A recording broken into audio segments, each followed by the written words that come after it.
I get it? Yeah. Welcome to the Real Talk with the Parentes. Hi, everybody. We wanted to talk a little bit about what we're dealing with in regards to technology, screen time, video game playing. You know, our kids who are 8 and 10 right now increasingly expect to have video game time, which they had very limited currently. They keep asking for more. They keep asking for more, and every time they misbehave, that's the first thing I take out. And so it's been a bit like push and pull. I find it incredibly difficult, and that's something Jason doesn't want to talk about, but I do find it incredibly difficult that what I'm learning from my children, and I don't know how much this is true, and I posted on Facebook and asked friends and other parents to tell me what they're thinking, because I don't know, I don't have a insight as to what's real, I don't have a way to measure it, but I do see advertisement and how it's done. I'm noticing that.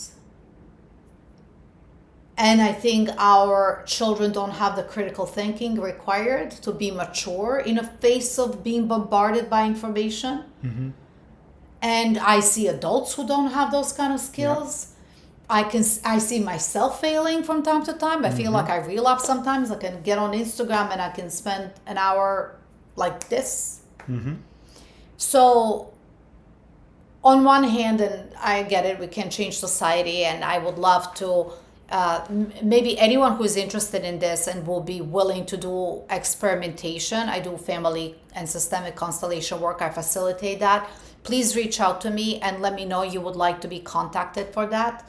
These will be completely free, just something to look at the dynamic that is in a society. And no matter where you're from, if this is your cup of tea, let's look together. I've done that for the pandemic, and I think it was really amazing. Yeah, it was pretty useful. It was pretty powerful for all of us to kind of find where we stand in a face of cultural shifts and cultural changes and the dynamic that we cannot impact as an individual.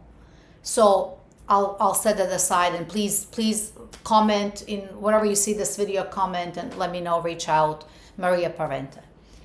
But we're dealing with this as a family and as parents, and the truth is we're heartbroken. Yeah, it's been really difficult because in one respect, at least I can speak for me, I want to give something to my children that they say they want and enjoy, and I can see that they can be playing this video game, for example, for a period of time, and they're enjoying it and it's great and there's no negatives, right? And then, I can also see maybe another period of time, another moment where there's negatives, a lot of them, right? And the thing that has been very obvious to me is just it's become an easy place to go rather than doing the hard thing. Yeah. And we talk about this even in our coaching in other areas of our lives, right? Where, there's doing the easy thing. Yeah. And then there's doing the hard thing, and like in as I coach people in finances, often it's like they'll go and buy something. And you've even told me this, like, why are you buying something else? And I'm like, but it works. It's exactly what I need. And you'll go, but can you make it? Can you use something else for that purpose? Can you be creative? Creative, yeah. Right. But that requires a different level of effort. Yeah. And maybe a skill maybe that I'm not as good at as you, for example, right? Yeah.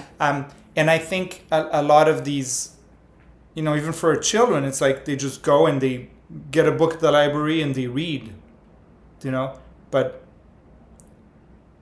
it's easy. They can get the book, they can read it, and it's great in that respect. But it also has them not think of like, okay, what book do I want to read? Why do I want to read it? What do I do if you go to the library and you get 5 books and you don't like one of them? Then you got nothing else to read. Then how do you deal with that situation? Like, all of that is being erased by them just going on books and grabbing it. Yeah, I mean, Right? library is my least concern. Like, I have no problem if I get 5 books and don't like any of them. But what I think is like, I just look at it through my kids. First of all, we have, of course, financial pressures, right? Like, we're building, we're building our own legacy and have 2 children, and we live in New York City, and that's by choice. Mm-hmm. So, right, like, there are impacts of that. Surely we can get more for our money, let's say, someplace else. So we were making choices, and we're making choices as adults. We even considered moving someplace else so that kids would have more. Yeah. And then I know for myself, I realize not just that I'm not that generous, and I say that, so anyone who feels like judging, go ahead, right? Because I'm resolved about that. Because time and time again, I come back to this premise that oxygen masks on me first. So I need to be able to function as an adult, to utilize my gifts and fulfill on my potential. And as a coach, as a mom, as a partner, I think people inspire the most by giving their own example, living by example. My value in life is be the message. Yeah. You want to be in the world. Yeah. And those are my values: transparency, beauty, art. And that's why I'm in a capital of those things. And so,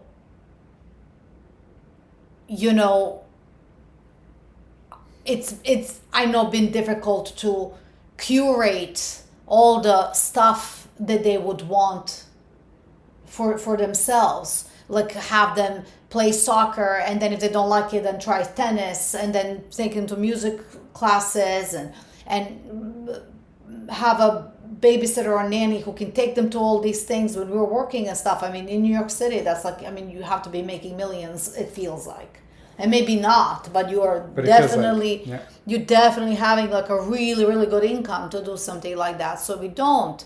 And it always came to me like, I always thought that kids would appreciate that we're at home and that we're kind of creating as a family, but I think it's burning us out. And regardless of how much attention and time we put on them and spend with them, they're still falling prey to video game playing, which they don't get to play, but they hear about other kids playing, so it's a problem. Even just the notion that, like, our older son feels that he's wasting his childhood because he never played Roblox. Like, he missed out. Yeah, he missed out on the Roblox. Oh my! I felt like that in college when people were watching Sopranos, and I just couldn't watch Sopranos. I had to work full time. I was going to graduate school, and everybody was watching Sopranos, and I felt excluded from society, especially when in college, actually, in my class, we discussed it. We discussed an impact on art, on society, and society on art, and all of that. And I'm like, I'm sorry, never watched Sopranos. Yeah. And now that I hear about what it was, like, I kind of wouldn't even want to, frankly, It's not your type of show, right? So like, keeping up with the Jonases.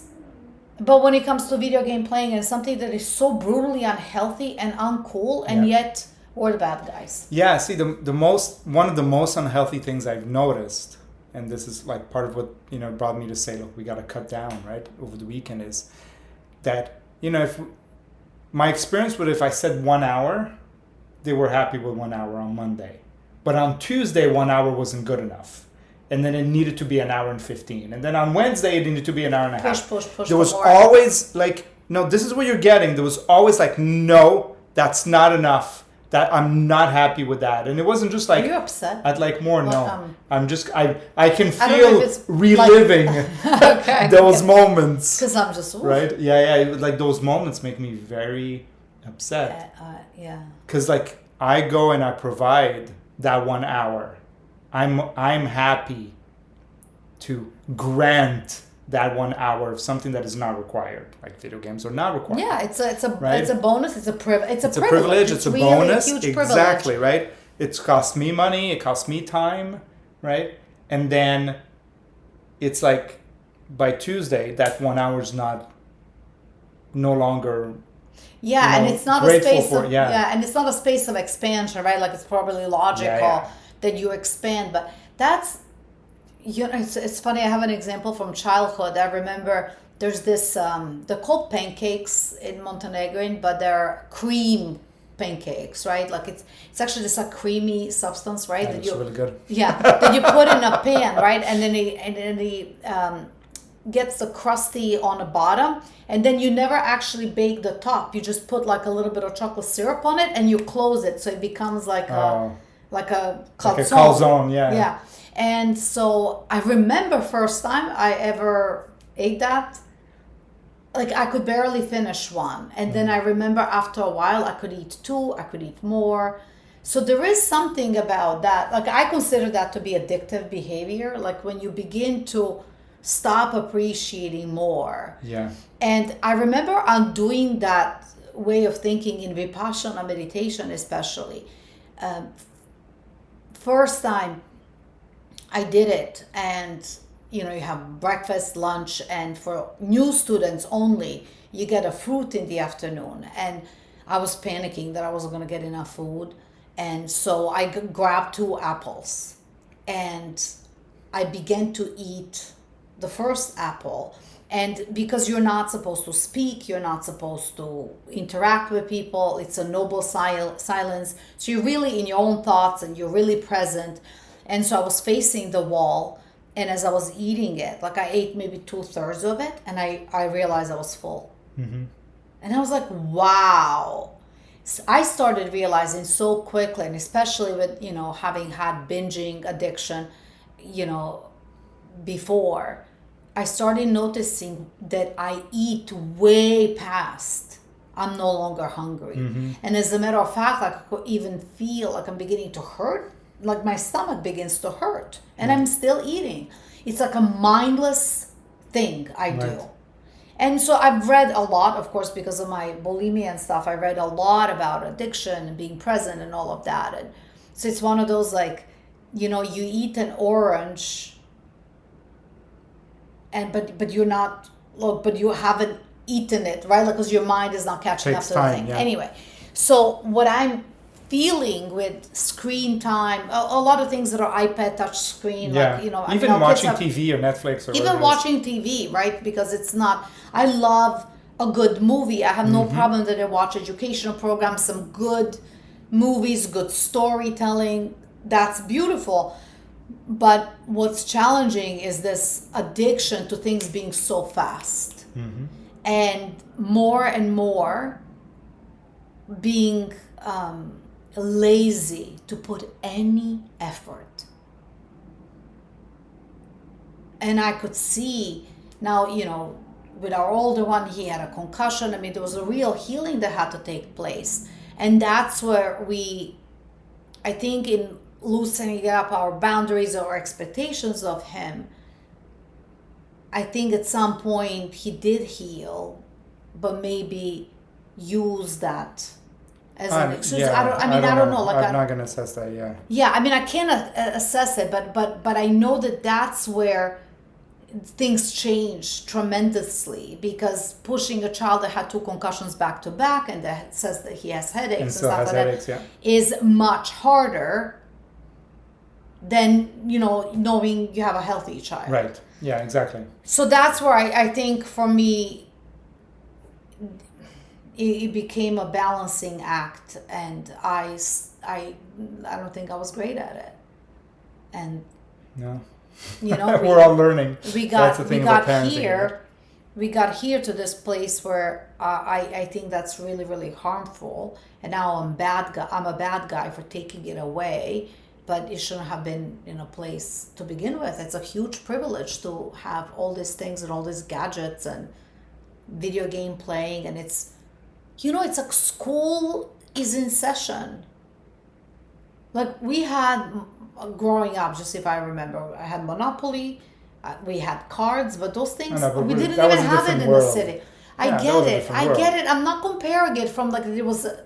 I'm not trying to compare it. I'm not trying to compare it or to make it feel like my childhood was better in any way, shape, or form. What I'm saying is that there was a very clear boundary and distinction Right. between what kind of a play can be practiced when school is in session I as got a it. primary job of a child to get Right. educated. Yeah. And right now we follow children's interests much more than we did when I was growing up, but everything was so standardized. Yeah. And that's it, you had to deal with that. Yeah.